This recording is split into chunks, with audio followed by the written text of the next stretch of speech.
Agora, pois, temei ao Senhor e serve-o com sinceridade e com verdade, e deita fora os deuses aos quais serviram vossos pais além do rio e no Egito, e serve ao Senhor.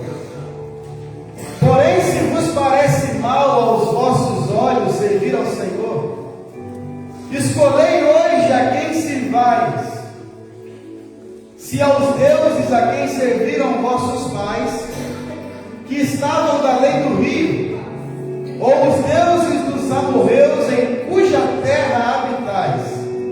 Porém, eu e a minha casa serviremos ao Senhor.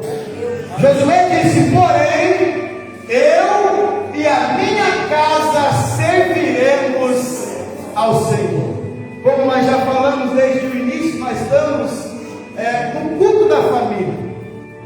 E nós vemos nos dias, nós estamos vivendo dias em que o mundo está lutando para destruir a estrutura da família. A Bíblia nos diz que nos últimos dias o amor se esfriaria. E isso começa muitas das vezes dentro da nossa casa. Porque, irmãos, o diabo, ele não começa atacando o templo, mas os lares.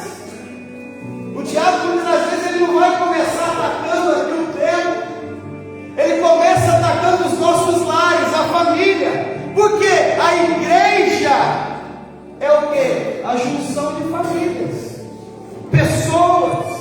Eu costumo dizer que se o diabo ele acaba com o relacionamento, faz com que os pais se separem, ele acaba com toda a estrutura do seu lar. Os filhos sofrem, o casal que se separou sofre, os familiares sofrem, todos sofrem. E a pergunta de Deus para nós hoje é: o que você tem feito para salvar a tua casa? Aleluia! O que você está fazendo para salvar a sua casa? Para salvar a sua família? Eu quero falar essa noite aqui em 5 pontos. O que nós precisamos para salvar a nossa casa, para salvar a nossa família. E sabe qual é o primeiro, irmãos? A salvação da nossa casa exige decisão. A irmã falou aqui sobre decisão de Abimeleque, que por não consultar ao Senhor, saiu da casa do pão Belém e foi peregrinar em Moabe, um lugar amaldiçoado. Levou Malom, levou Quilion, levou a sua esposa, e lá Abimeleque morre, os filhos morrem. Ou seja, fizeram uma decisão errada. Mas nós aprendemos e lemos aqui essa noite que Josué está diante do povo. Josué começa a relembrar o povo e começa a dizer: agora temei ao Senhor e serve-o com sinceridade. Josué estava dizendo para o povo: serve ao Senhor com sinceridade.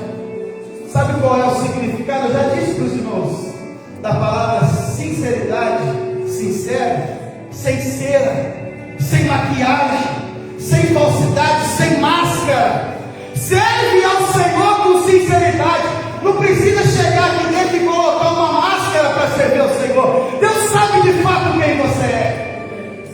Não foi assim com a mulher cananeia? Ela começou a dizer: Jesus, filho de Davi, tem misericórdia de mim. A mulher era cananeia, mas estava usando uma linguagem de judeu para falar com Jesus. Mas Jesus sabia quem era ela. Mas não precisamos usar máscara, mudar a nossa linguagem quando nós adentramos aqui dentro do templo, porque de fato o Senhor sabe quem nós somos. Glória a Deus. Precisamos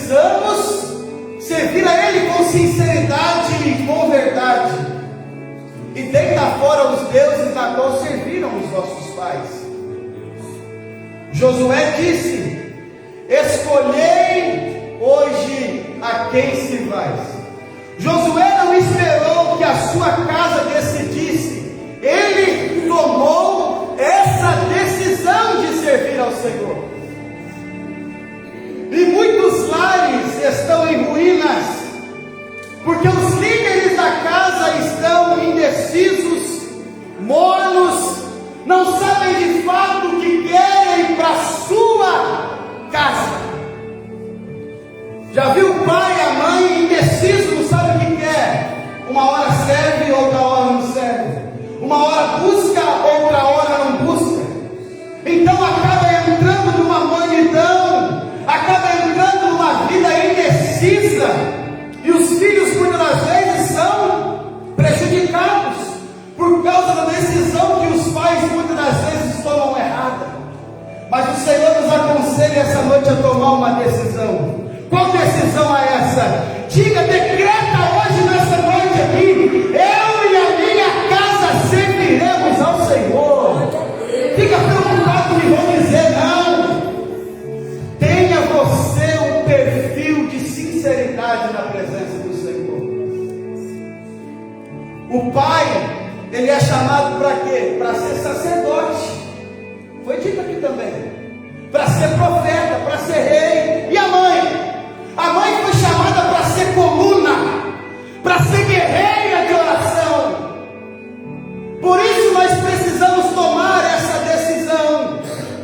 Enquanto você não decide por Deus, na verdade, dentro da sua casa, você continua com a sua casa vulnerável. O inimigo a qualquer momento pode atacar a sua casa. E se a sua casa não tiver tomado uma decisão, não tiver uma estrutura, sua casa vem em ruínas, a sua casa é destruída. Não faz a Bíblia menção quando Jesus conclui o Sermão do Monte a respeito das duas casas, comparando, porque Jesus ele fala do Sermão do Monte, capítulo 5, capítulo 6, capítulo 7 do livro de Mateus. E ele conclui fazendo ali uma comparação nas duas casas. Por quê, irmãos? Jesus ensinou os discípulos como eles deveriam caminhar, se proceder nessa terra. Só que Jesus conclui dizendo para eles que aquele que ouve as palavras e não as pratica, ele assemelha-se ao homem insensato que edificou a sua casa sobre areia. Mas aquele que ouve as palavras e as pratica, assemelhá-lo-ei ao homem prudente que edificou a sua casa sobre a rocha. O sucesso da caminhada cristã não está naquilo que eu sei, mas naquilo que eu pratico.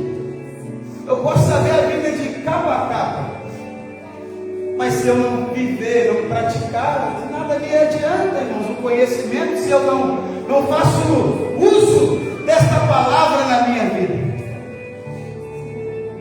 Segundo, irmãos, o primeiro, a salvação exige decisão.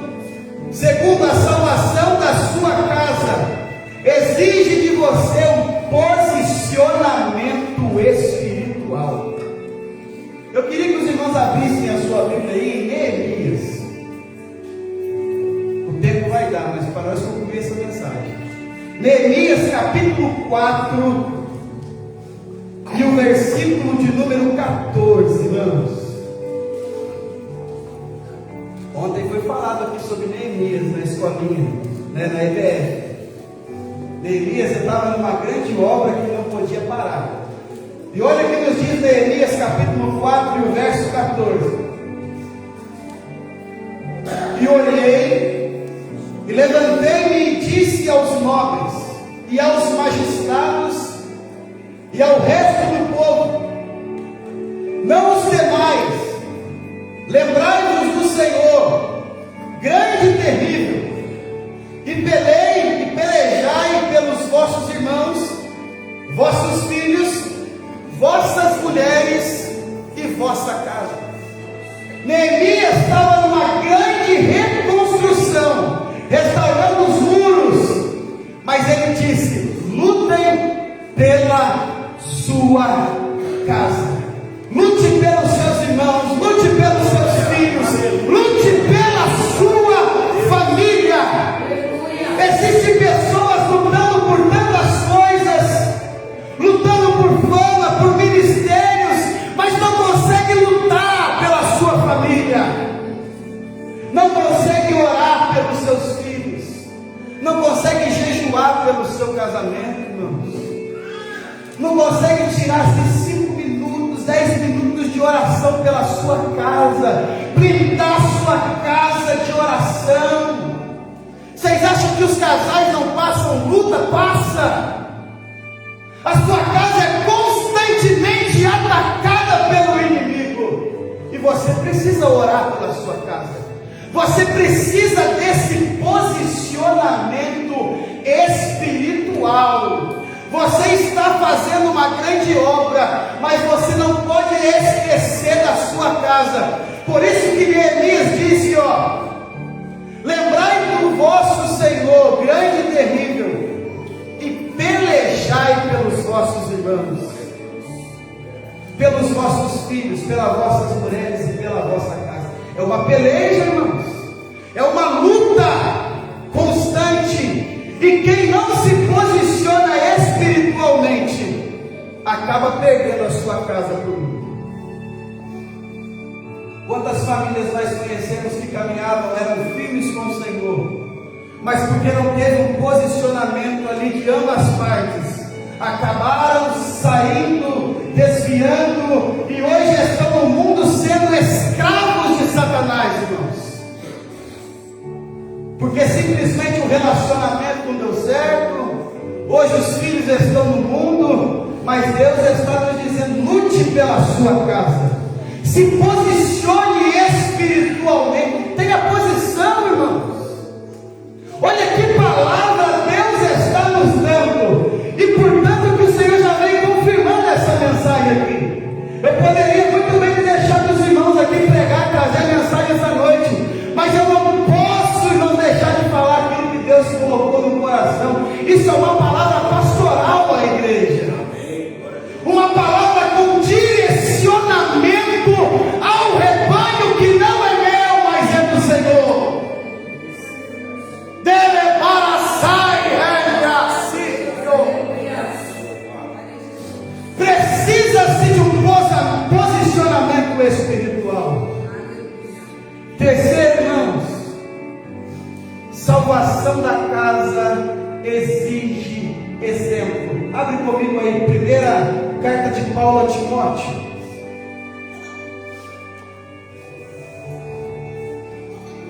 Primeira carta de Paulo a Timóteo, capítulo 3, versículo de número 5. Primeira carta de Paulo a Timóteo, capítulo 3, versículo 5. Porque se alguém não governa a sua própria casa, terá cuidado da igreja de Deus? Aquele que não consegue governar a sua própria casa, a Bíblia está nos fazendo aqui uma pergunta, Paulo está fazendo uma pergunta: ele poderá governar a casa de Deus?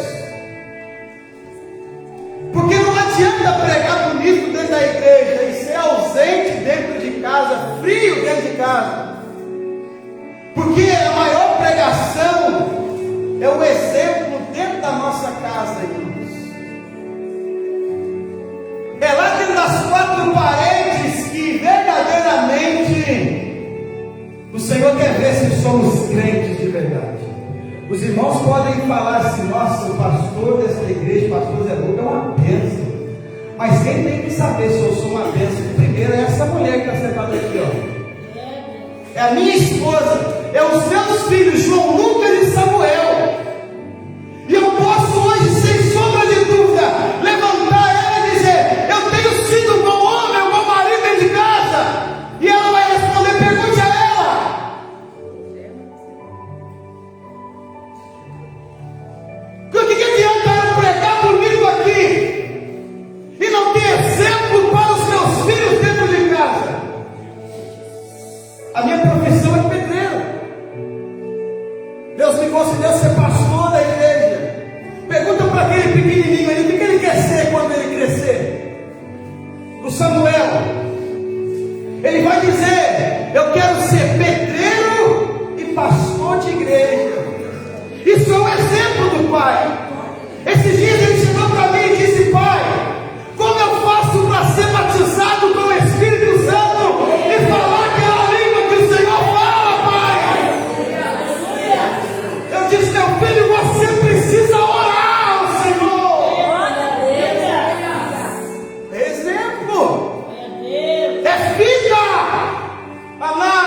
Não adianta ganhar o mundo e perder a sua casa. Comece sendo exemplo hoje. Eu anotei aqui sobre Davi. Davi venceu Golias no campo, irmãos. Todo mundo conhece. Davi venceu aquele baita homem grandão que todo mundo sabe, conta para as crianças, pregamos muito. O campo estava lá, todo mundo viu, todo mundo aplaudiu, fizeram até uma música para Davi, que Saul venceu os seus 1000, mas Davi venceu os seus 10.000, e colocaram Davi lá em cima, mas Davi perdeu guerra dentro da sua casa. Olha Amon, olha Absalão, olha a jovem Tamar, o que aconteceu foi abusada dentro da sua casa. O irmão mata o outro irmão. Então não adianta o campo nós ganharmos as guerras e vencer as batalhas se nós perdemos as maiores batalhas dentro da nossa casa, do nosso lar. Nós precisamos ser exemplos para os nossos filhos, exemplos para a nossa família. Irmãos, vamos lá. Quarta, a salvação da casa exige disciplina. Abre comigo aí, Hebreus 12, versículo 6. Aí, Lívia e João Lucas, ó. A lição de hoje dos nossos jovens aí, ó. E os jovens que não têm vindo, eu convido a vocês virem para a escola dominical. Nós estamos aprendendo sobre os livros poéticos, né? Nós aprendemos nessa manhã. E Hebreus no capítulo 12, no versículo 6 nos diz, ó: porque o Senhor corrige o que ama e açoita a qualquer que recebe por filho. Salvação da casa exige disciplina, porque o Senhor corrige o que ama e açoita qualquer que conhece, qualquer que recebe por filho. A casa que não tem correção vira uma bagunça espiritual, irmãos. E isso é tanto na nossa casa quanto na igreja. Deus, Ele nos corrige para que não vire uma bagunça espiritual. Precisa-se de disciplina na nossa vida. Amar sem disciplina. Amor sem disciplina é desordem, irmãos. Nós precisamos disciplinar. E muitos pais, eles querem ser amigos dos seus filhos e não pais. O pai tem que ser amigo do filho, mas hoje o pai quer ser amigo do filho, quer ser o pai descolado, e ele já não corrige mais o filho. O filho faz o que quer, e o pai, em vez de corrigir, disciplinar, muitos pais passam a mão na cabeça. O que os filhos muitas das vezes estão fazendo de errado. E Deus nos chama para ensinar, corrigir e formar um caráter. Então essa é para os pais aí, tá? Deus nos chama para ensinar, porque principalmente hoje a palavra é para a família. Deus nos chamou, pais, para ensinar o filho, corrigir o filho, formar um caráter segundo o caráter de Cristo, moldar os nossos filhos segundo o caráter do nosso Salvador, pautado na palavra de Deus. Não foi dito aqui para ler Deuteronômio 6? Está ali, irmãos. Deuteronômio 6 vai dizer para fazer nas casas um parapeito, para que as crianças não pudessem cair do terraço da casa. Hoje muitas casas não tem mais parapeito espiritual, não tem mais oração, não tem mais jejum, não tem mais consagração, não tem mais culto doméstico. E quando eu falo aqui culto doméstico, eu também estou apoiando aqui, porque nós paramos de fazer culto no lar. Já faz meses e um bom tempo que nós não fazemos culto lá em casa, irmãos. Precisamos voltar a fazer os nossos cultos nos lares, deixar as crianças orar, as crianças ler, cantar os hinos.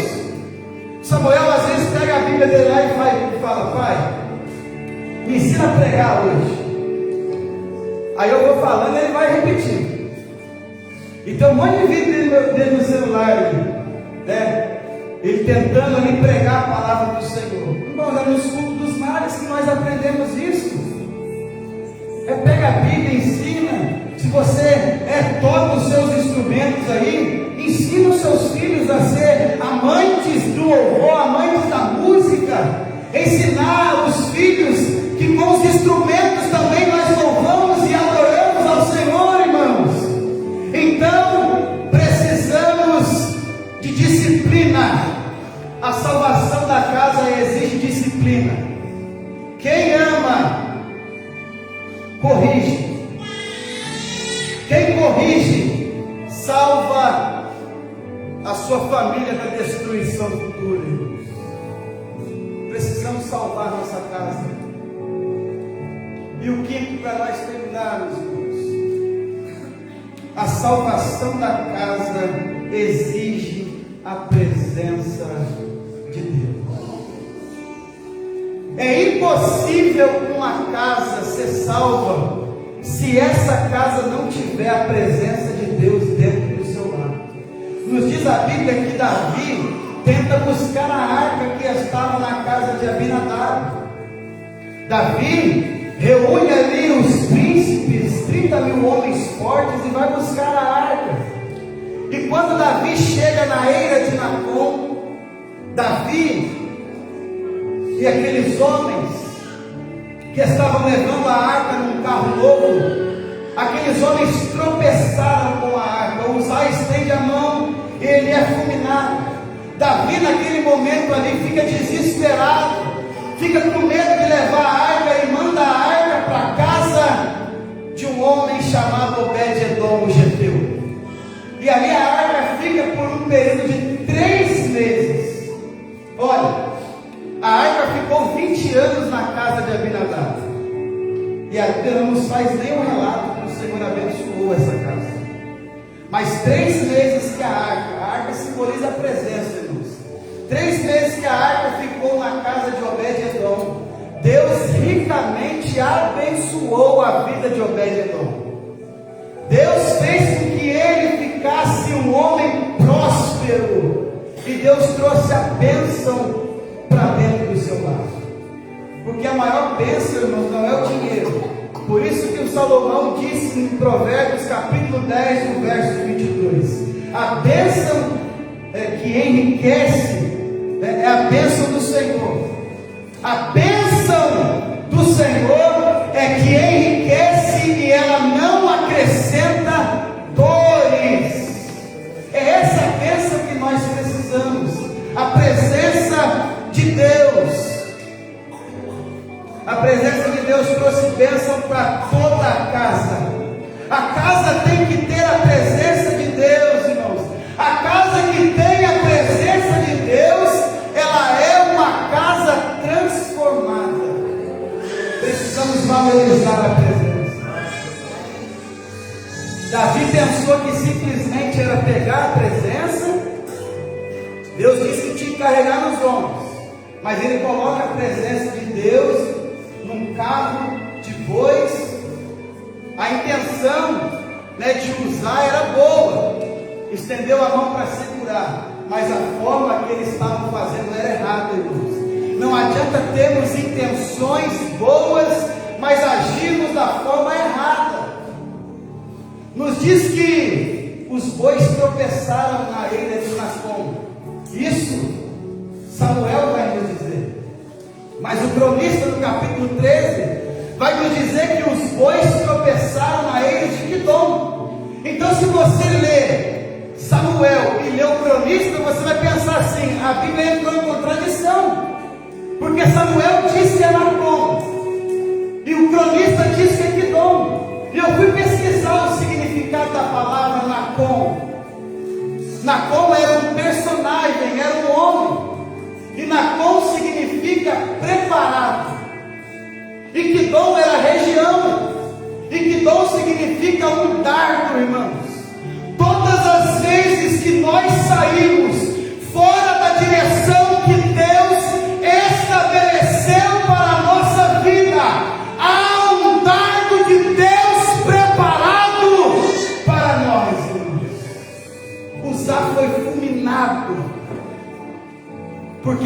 brincaram com a presença de Deus.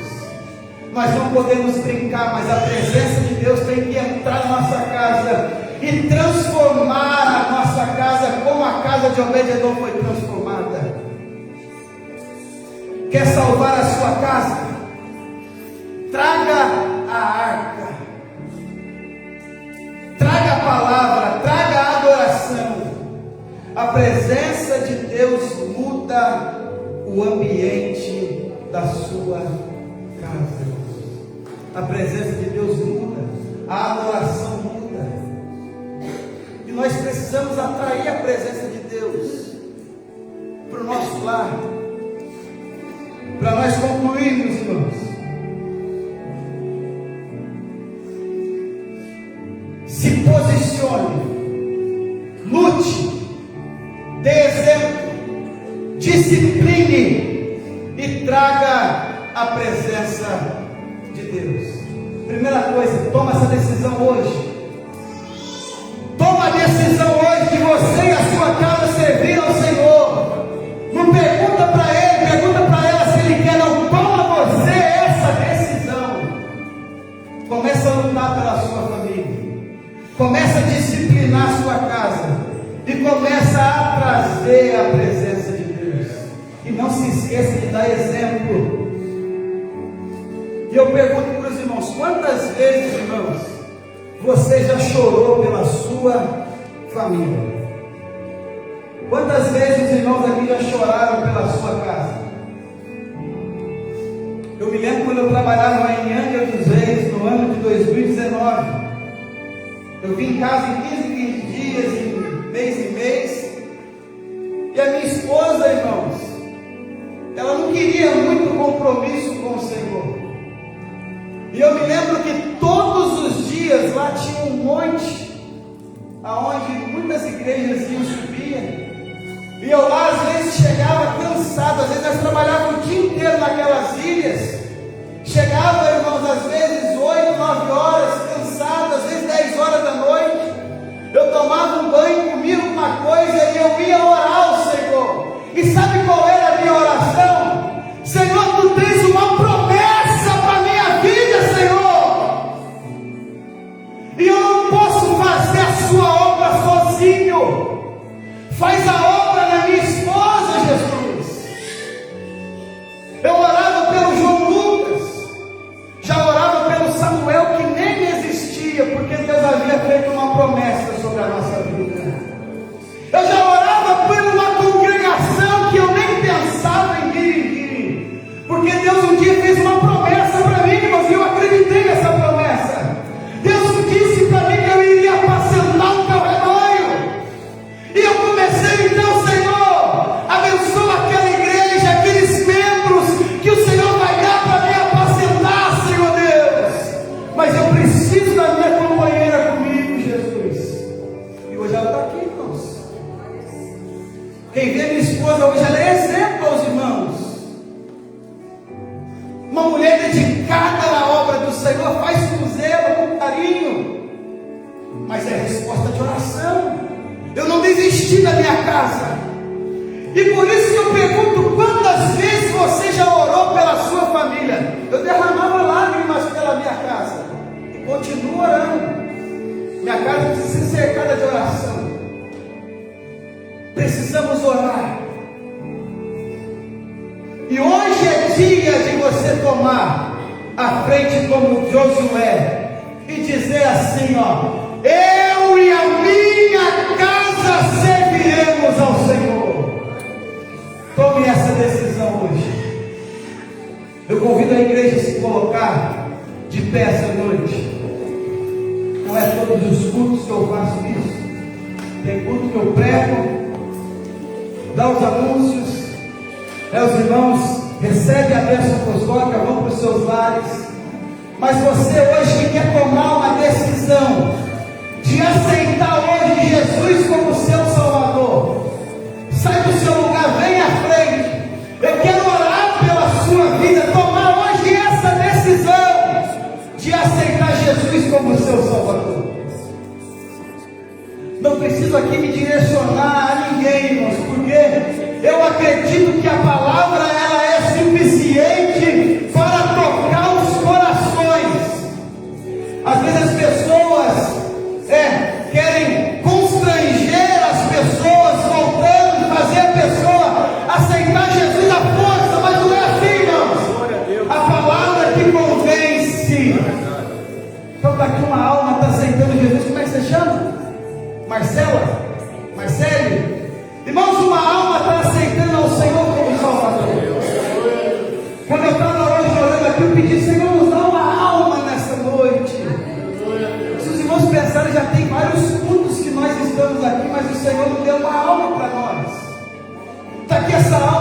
a servir o Senhor. Então ela está retornando para os caminhos do Senhor, irmãos. Olha que glória, olha que vitória. A palavra de Deus ela é suficiente para gerar frutos. Então eu quero orar pela vida da Marcele. Se você hoje quer tomar uma decisão na sua casa, na sua família, sai do seu lugar também, vem aqui à frente. Eu quero orar pela sua vida, eu quero orar pela sua casa, pela sua família. E vocês a partir de hoje vão ser uma bênção, servindo ao Senhor. Mas toma essa decisão hoje. Está aqui a Franciele, tomando também essa decisão, representando a sua casa, a sua família, a irmã Esther, representando a sua casa, a sua família, o irmão Roberto. Irmãos, você, irmãos, ainda dá tempo, vem aqui, no dia de acabar o culto, e você, pastor, ora pela minha casa, ora pela minha família. Não, a bênção está aqui no altar, irmãos, tem? A bênção está aqui no altar. Depois que acabar o culto, não adianta me procurar pedindo, pastor, ora por mim, ora pelos meus filhos. Não, a bênção está aqui, irmãos. Entenda hoje essa palavra, é uma palavra de despertamento à igreja. Glória a Deus. Naramaia, Necoma, Nagasai, Emanasi. Entenda hoje o chamado de Deus para a sua casa. Pai, em nome de Jesus, para o irmão Josias, a irmã Néia, os irmãos, a Isabel, a Roseli, a Rosigrei, Deus abençoe os irmãos aqui, o Valdir junto com a sua esposa aqui. Deus abençoe os irmãos, vamos orar. É isso que o Senhor quer, união para a sua casa. Não chute longe da casa do inferno, irmãos, que pensou que a sua casa ia ser destruída. Mas Deus marcou essa noite para direcionar essa palavra à sua casa. Eu vou orar primeiro pela vida da Marcele, irmãos. Você que pode, vamos estender a mão para cá, vamos orar. Pai de nosso Senhor e Salvador Jesus Cristo.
vocês vieram buscar aqui essa noite. Louvado seja Deus. Que Deus abençoe a vida dos irmãos.